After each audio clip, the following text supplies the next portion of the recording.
Thanks, Monica. And as you might imagine, working with the Positive Energy team and Monica has been fantastic just because of not just the importance of the work, but actually the quality of the team and all of the outputs. I think the Positive Energy Initiative is putting a very important spotlight on what I'll say, I think I'd say it's the most important public policy issue that we're dealing with. You know, what's interesting is that, you know, when in our regular tracking, we ask Canadians every week what the top unprompted national issue of concern is, where people can say whatever they want.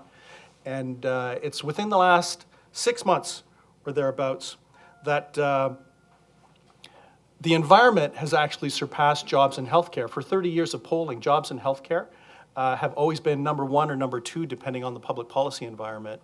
In the last 6 months, the environment has actually surpassed jobs and healthcare, and many times I'm asked why. And I actually say, based on the research that we've done, is that now when people think of the environment, it is more than just global warming and climate change. Now, and I think this is the good news for Positive Energy and the work that Monica and her team are doing, when people hear the word or the issue of the environment, they're thinking about jobs, they're thinking about resource development, they're thinking about pipelines, they're thinking about carbon tax. They're also still thinking about climate change and global warming, but it's actually a much more complex picture.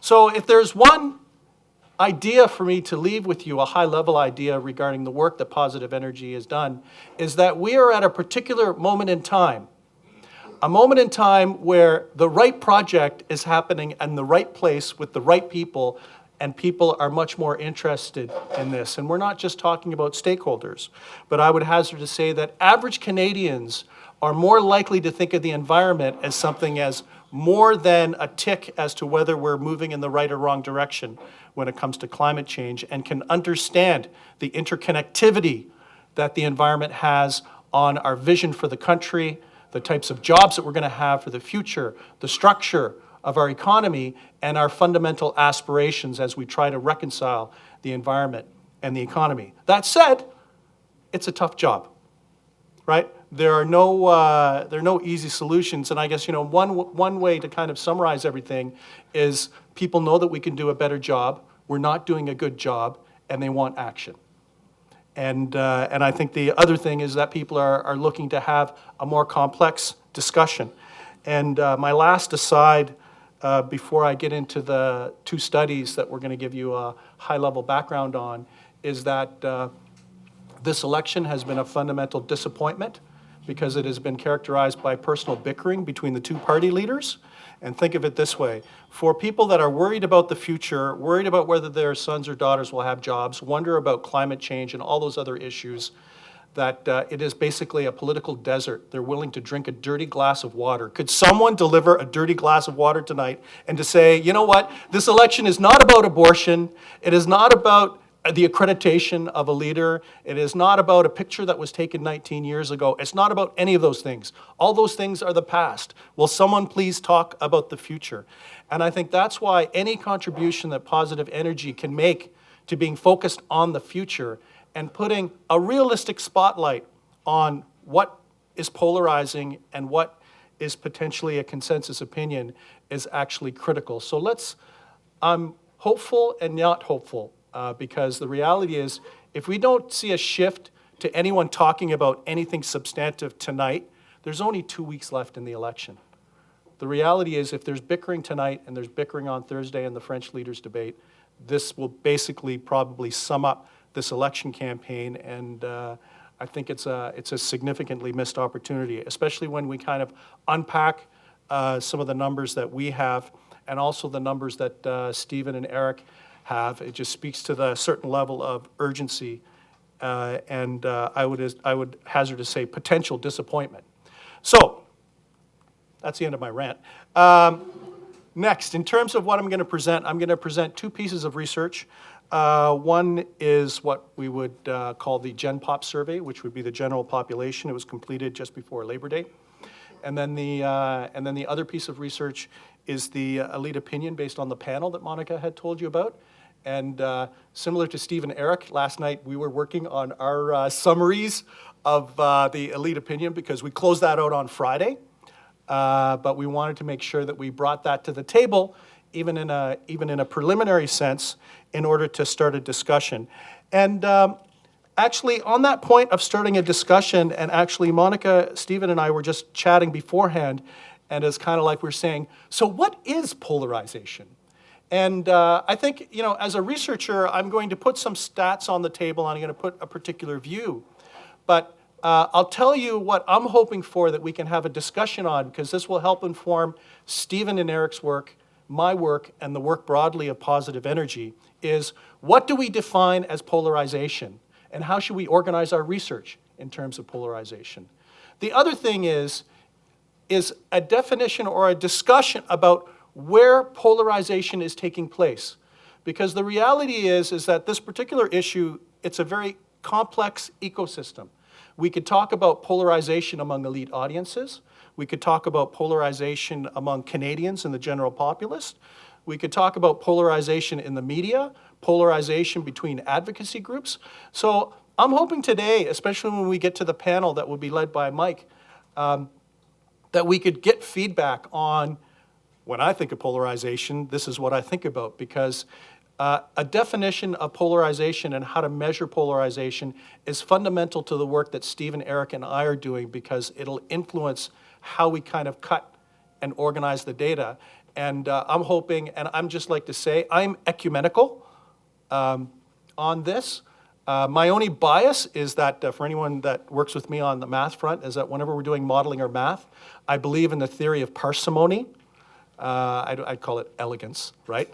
That the less complicated something is, that's kind of just, and that just happens to be my personal kind of empirical bias, that if we have a definition of polarization, that I would like it to be elegant, if at all possible.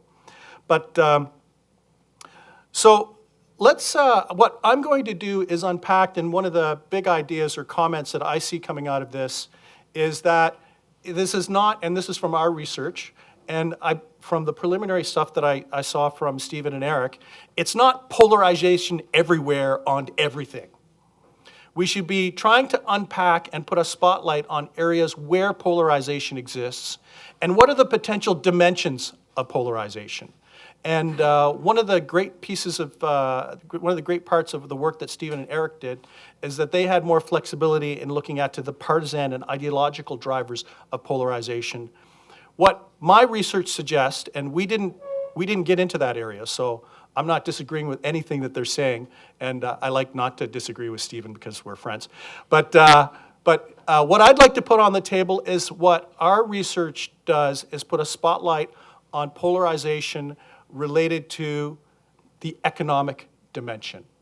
So you have to think of it in that particular terms, that when we talk about a lot of things, there's a general consensus or different levels of consensus, but that when we start to get on some specific issues, specifically when we start to talk about, are we willing to trade off jobs in the economy? Are we willing to, can we transition quickly to a non-carbon economy?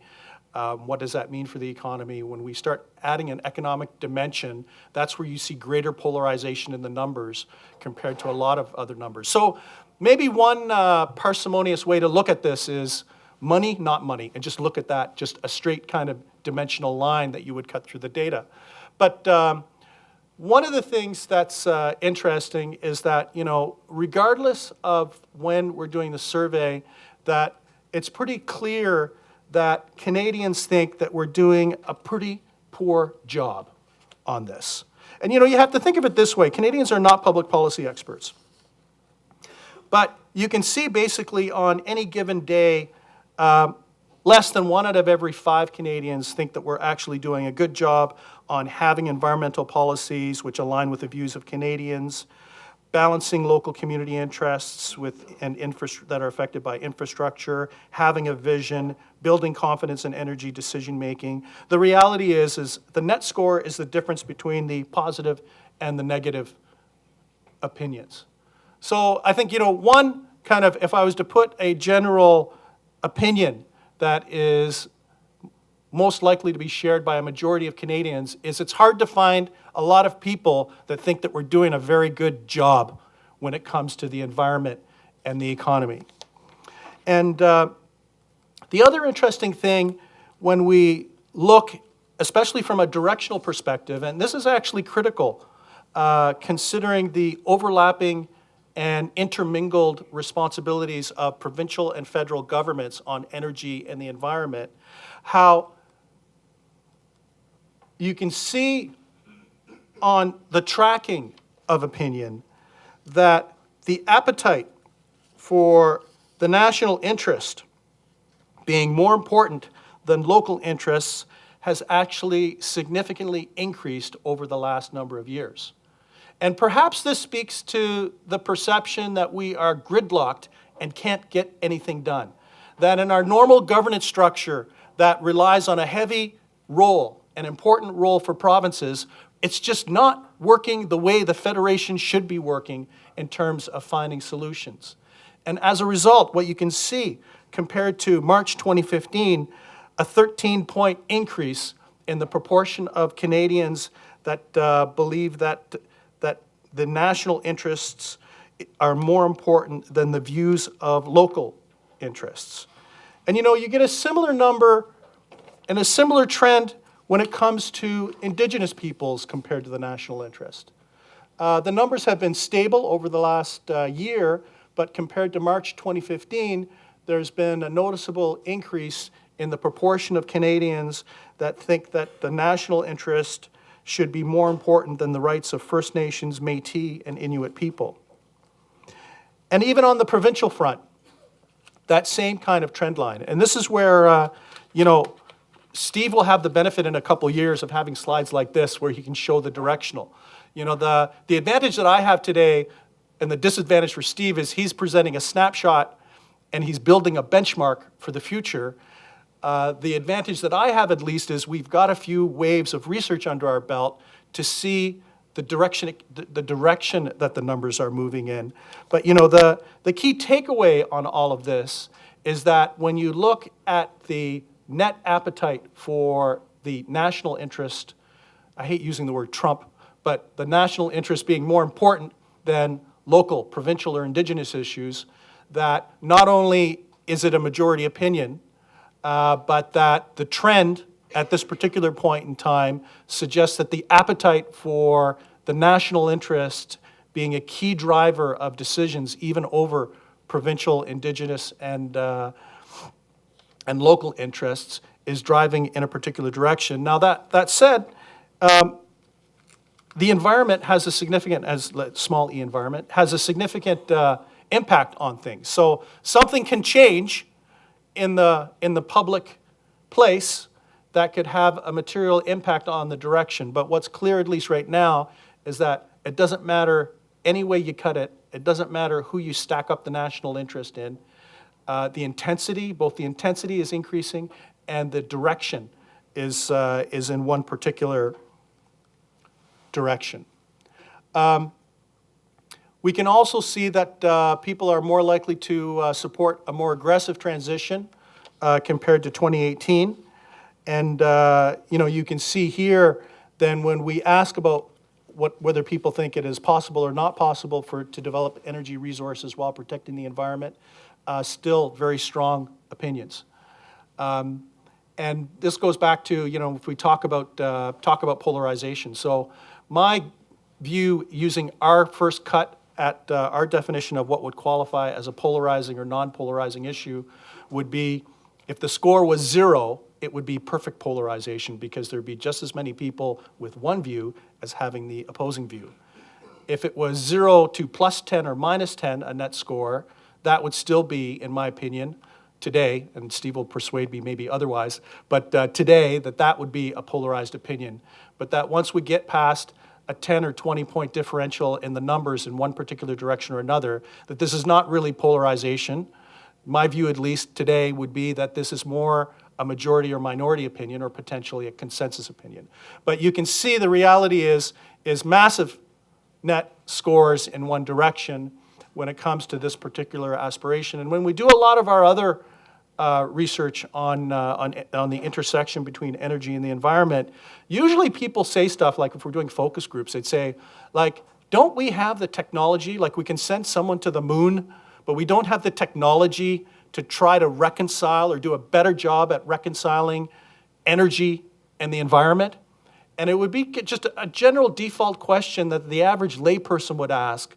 And I think this is where kind of science, technology, the role of advanced technology, where we need to make strategic investments in the future, could actually be critical at perhaps giving people a little more confidence that someone is working on not just public policy solutions, but technological solutions in order to try to square the circle on this.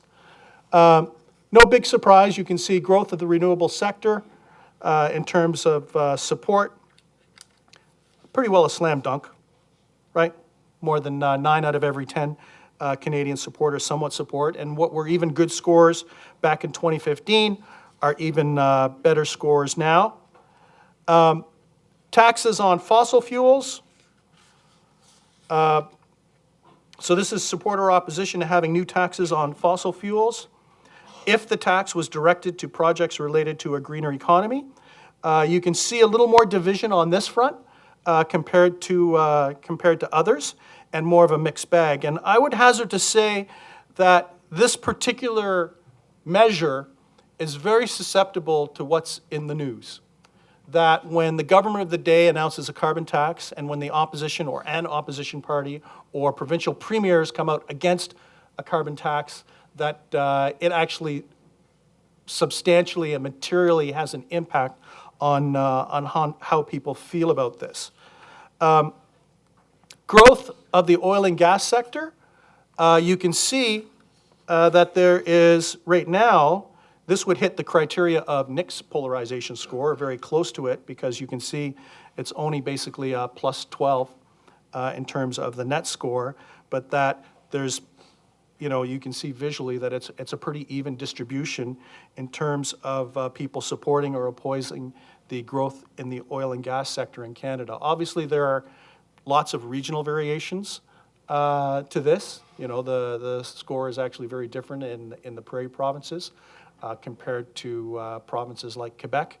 But the reality is we would put this on the table as a polarization point, that when people think of the oil and gas sector and its future, that it is a fundamentally polarizing issue that people are putting a spotlight on right now.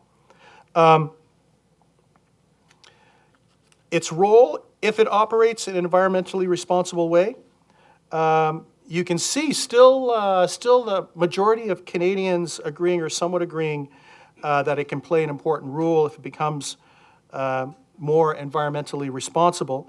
But what we've seen is a bit of an increase of Canadians that say even if it was environmentally responsible, they would not be hot on the oil and gas sector, although we have to make note that this is still quite a minority opinion, with only 1 out of every 5 Canadians having that particular view. On the export front, and it's interesting, there's been a lot of discussion related to exports from Canada's oil and gas sector contributing to combating global climate change if they displaced other energy sources that are more damaging to the economy. That you can see, although the agreement with this statement is still relatively strong, there's been a little bit of a diminishment in intensity on this particular front. Should Canada go on its own? This has to do with, should we be reducing our oil and gas production, even if other oil and gas producing countries are not doing that? Actually, what the research suggests, at least over the past year, is that there's a bit of a greater appetite for us to go our own way, that we should not be waiting for other economies to scale back on oil and gas before we go forward on our own path.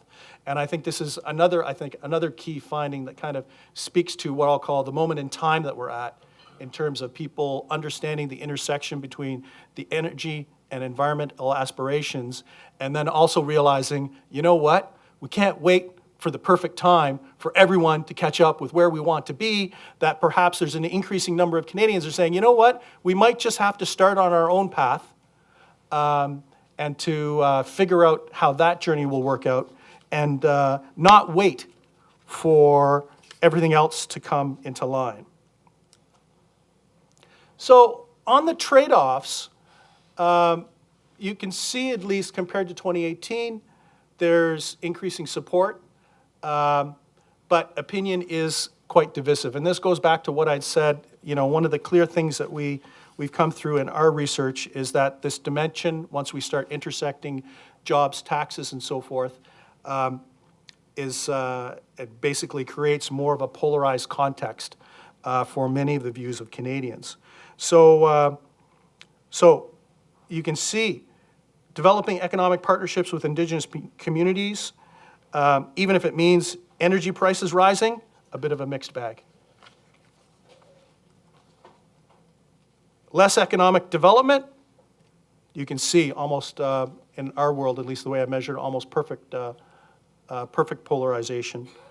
And you can see at least here is that when we start looking at things like less economic development and to a lesser extent energy prices increasing, that the level of polarization significantly increases in the population. People generally are okay with tax revenues decreasing as a result of this, but you can see the whole issue of Canada getting less of its energy from domestic energy production, more from imports, that once you start getting into that area, you can see a lot of people disagree with the whole idea of us importing as opposed to kind of focusing more on our domestic situation. It's the same thing. So, sorry, that was a duplicate slide. That's what happens when you're doing your slides on Sunday without any staff around, because everyone's working on the election, and I can't quite tell people stop working on the election and do the positive energy stuff. So yeah, exactly. So it's all the more benefit for you, Monica, and your team that I was working on this myself, except that I have a duplicate slide. So testing on whether Canada should meet its climate commitments, even if it means tax revenues to governments decreasing. You can see there's support for that. Having more energy infrastructure related to windmills, solar farms, et cetera. People are on board with that.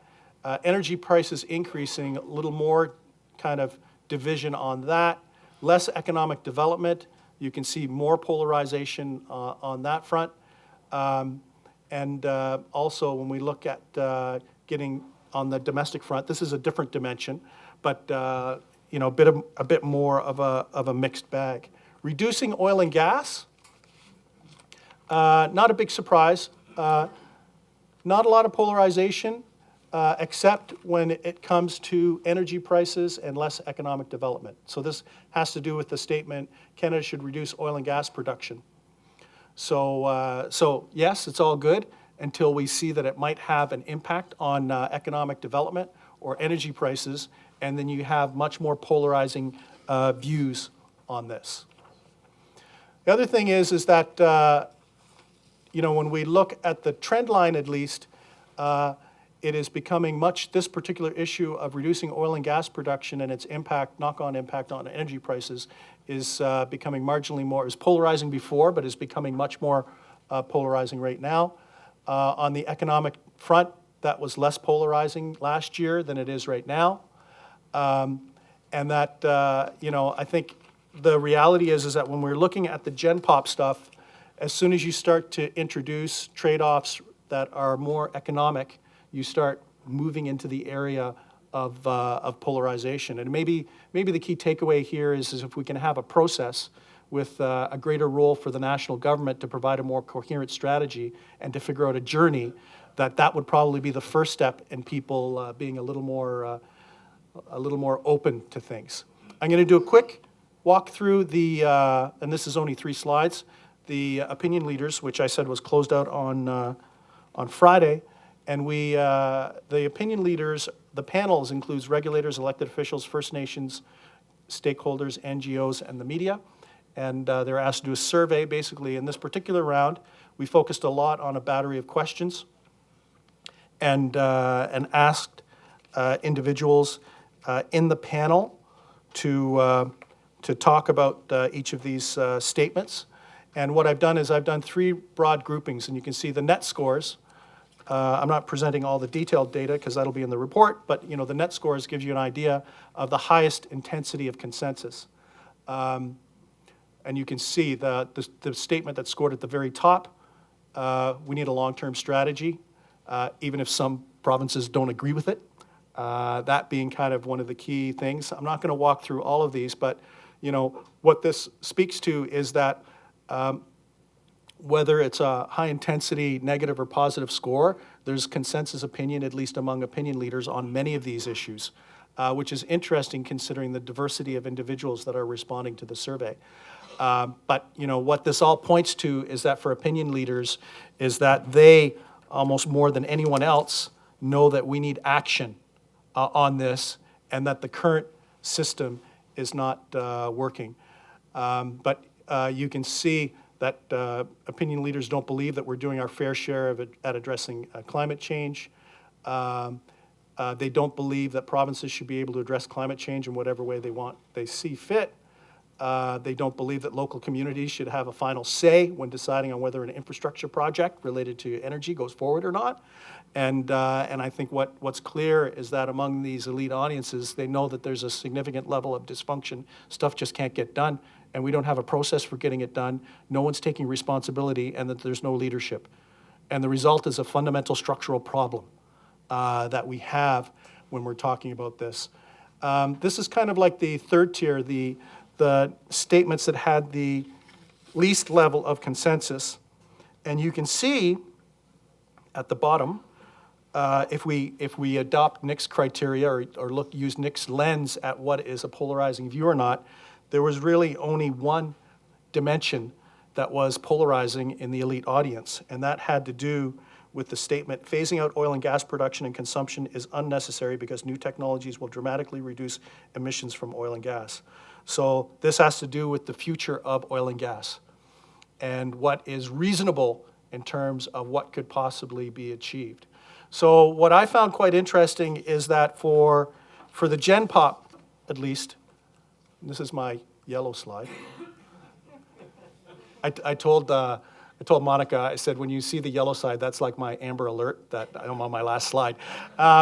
So the key takeaways from my research that we've done on your behalf is that there's a significantly growing consensus that we need national leadership, and that's why this election should be considered so disappointing, because they're expecting all national leaders and our national leadership to engage on this and to talk about where the future needs to be taken, but that there's a consensus that in the general public that we need more national leadership, and that it looks like there's appetite for national leadership to judge what's in the national interest compared to what could be, I'll call it, veto for local communities, a veto for provinces, a veto for Indigenous populations.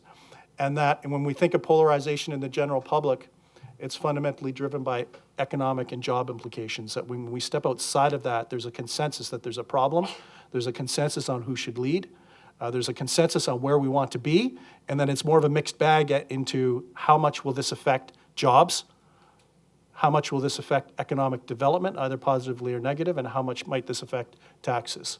And the other thing is that at least our initial cut at the elite audiences, and this is my last point before I open it up to questions, is I thought there was actually strong consensus. What does this mean? I don't like using the word smart people, but people who are in this area generally agree on most things, that there's a fundamental problem, and that there needs to be a new paradigm for reconciling our national interests with a sensitivity to local concerns, Indigenous rights, and also provincial rights. But that one of the things that is a bit of a polarizing has to do with the sector itself and the future of the sector and how aggressively that future might or might not change. So with that, I think that's it for me. So I'm going to pass it over to Monica. You got to stick around and answer some questions. Yeah, yes. Great. Thanks very much, Nik. And I believe we have a microphone that's available if anyone wants to ask questions. We are recording these sessions, so if we could please use the microphone, that would be useful for those who will watch it subsequent. Maybe while people kind of get their thoughts together around questions, I'll just ask, well, I don't know if it's a question or a comment, Nick, but on the one hand, one could say, okay, that's interesting and perhaps positive that there's growing consensus in the general public on the need for national leadership. I think the question that I have is, but does everybody agree on what national leadership would look like? Yeah. Well, that's not that I don't have an answer for that from a survey perspective, but my general comment is that for a lot of these questions, people project their view on what national leadership is when they hear national leadership.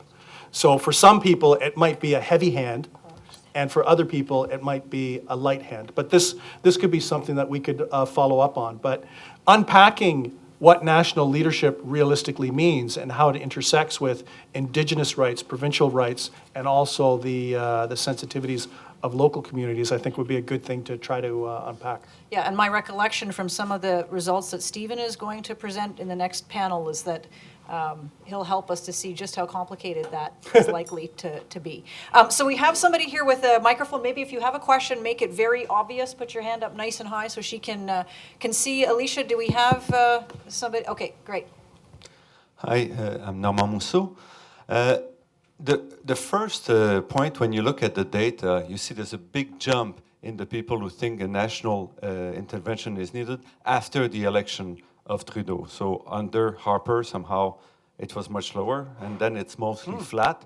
So is it mostly seen as a projection of seeing, no, there's people at the national level who want to move, so we should have something there? Or, Yeah. I mean, or is it really a transformation which is deeper? Okay, so I'd like, not to sound like an academic, I'd like more data to see whether this is a one-off or not. But what we do know is that regardless of whether a prime minister is popular or not, when a prime minister puts something on the agenda, average Canadians, believe it or not, take it at face value as something that's important. And I think that's why, to my comment on how the environment is moving up, a lot of that could just be because we have a Liberal government right now that has decided to put it on the agenda. In the same way that under Stephen Harper, back to Monica's point on what is national leadership, Stephen Harper's view on national leadership on energy and environmental files was very different than Justin Trudeau's. So this particular measure, although we've seen a step up over the last number of years, if we had a different government, and why don't we just do fantasy politics for a second? Let's say Andrew Scheer wins the election. If he advances a different view of national leadership, we'll see whether it actually has an impact and whether this is a structural change or whether this is short-term. So I'm not disagreeing with your hypothesis, but what I'm saying is I'd like to have a few more data points so that we can see, okay, we have a prime minister that has a different view on national leadership, and now the numbers are kind of dialing back in a different direction. Great. Go ahead, Alicia, and then I know we've got quite a few questions over here if you want I'll be to quick. come this direction. Kelly Bronson, I'm here at University of Ottawa. I'm a Canada Research Chair in Science and Society. Back to your original question about what constitutes polarization.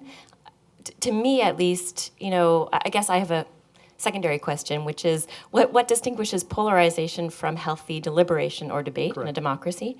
And for me, ideology or the sort of ideologically driven nature of division is an important aspect. And I wondered if any of your survey instrumentation captured the evidence upon which people are forming these opinions. No, but I think ours did not, but Stephen's and Eric's work focuses more on the ideological front and puts more of a spotlight on that. The only thing that I can say, I like the idea on, well, is polarization good, right? Is that a natural part of public discourse? And my answer is I don't know whether it's good, but I think just from a straight research point of view, if we think from a governance and output point of view,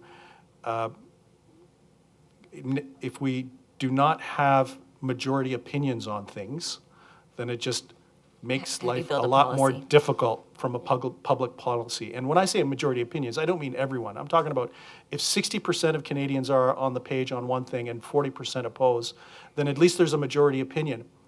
for public policymakers. But if it's 50-50, I think that's when you kind of get into a trickier space for politicians who are trying to navigate in this space, and governments that are trying to reconcile views that might be very difficult to reconcile. Yeah. And just a couple of just quick comments on that, and I think Stephen will probably speak to it as well. Certainly from the perspective of the second survey, part of what you're looking for in terms of polarization research is changes over time and kind of an evacuation of the middle, right? And you're not looking for that because you want to see it, but if you are seeing that, that certainly suggests that you've got growing polarization. The other thing I would just note is thank you for your comment about what evidence are people making their, developing their views on energy. So somewhere, if we could, Positive Energy team, write that down, because this is a living survey, so we will be able to make changes over time. And I don't recall that we asked that question, but I think it's an excellent question to ask. So over to this direction. Nick, Dave Collier. Just a couple of questions, maybe a two-part question. The first is and it struck me again, looking at your polling, we tend to look at these issues in silos. And my view is that this is part of the challenge in this, is it's a very complex, multidimensional problem, and it's the connectivity between environment, energy, economy that is really the issue. And that's where it gets tough, and tough to pick up those sort of dimensions in your polling. So I'd like your perspective on that. Second part of the question is around leadership. And leadership actually requires making choices and making hard decisions. We can't have it all. And I think when I look at the political environment we're in, nobody actually wants to confront that and have the honest conversation about the issues that are facing us. So how do we get over that hurdle? So in terms of your first question on the complexity and connectivity of issues, I think the good piece of news is that Canadians now, when they think of the environment, are at least thinking of it as more of a complex issue as opposed to a black and white issue. Now, are they ready to talk about that? I don't think so. But the first step is just, it's kind of like, Alcoholics Anonymous. The first step is to recognize that this is complex. Can you recognize that this is complex? That's the first step to healing and finding a solution. So perhaps one way to look at it is that Canadians are at the very first step, but it's a 10-step process. In terms of choices, the one thing that is absent from this, and I think our politicians are, and I know I'm being recorded, but I know our politicians are largely to blame for this, is that they've really failed to tell people what the sacrifices are for what they want to achieve. And I think politicians should just be straight up. And I would also hazard to say that if a politician stood up and told the truth to say, if you want to achieve this, there are certain sacrifices that we're going to need to make in the next 5 or 10 years. Are you willing to make that sacrifice for the benefit of future generations? And not to sugarcoat it, and not to say that we can have everything, and not to say that it's, not to say that everything will be fine. I think Canadians are willing for that, but I don't think they've heard any politician tell the truth about, okay, it's kind of like, you do polling on taxes, and you want taxes to go down, and everybody says, of course I want my taxes to go down. And then we'd say, well, what are you going to do about healthcare? How's that going to be funded? And then as soon as you start to introduce trade-offs, which is one of the things that Monica and her team have been introducing in our research and also in the research for Stephen, is the whole idea of trade-offs. And what we need is for politicians to start honestly talking about trade-offs. So that, and you know what?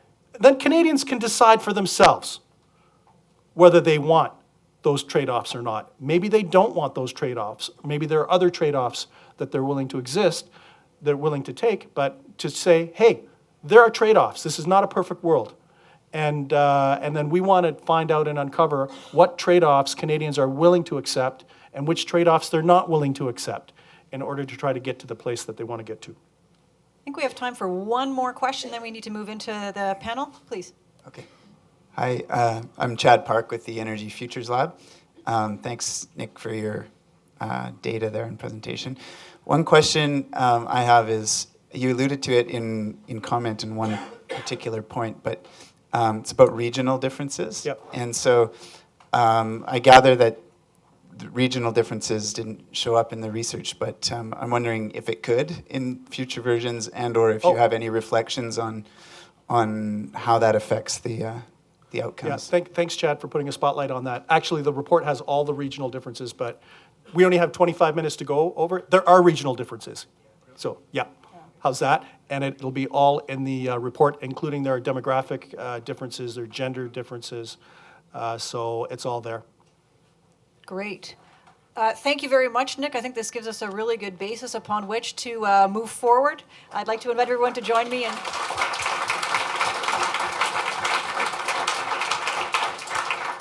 So we're going to move immediately into the next panel. I'd like to invite all of the panelists to come to the stage. As they're doing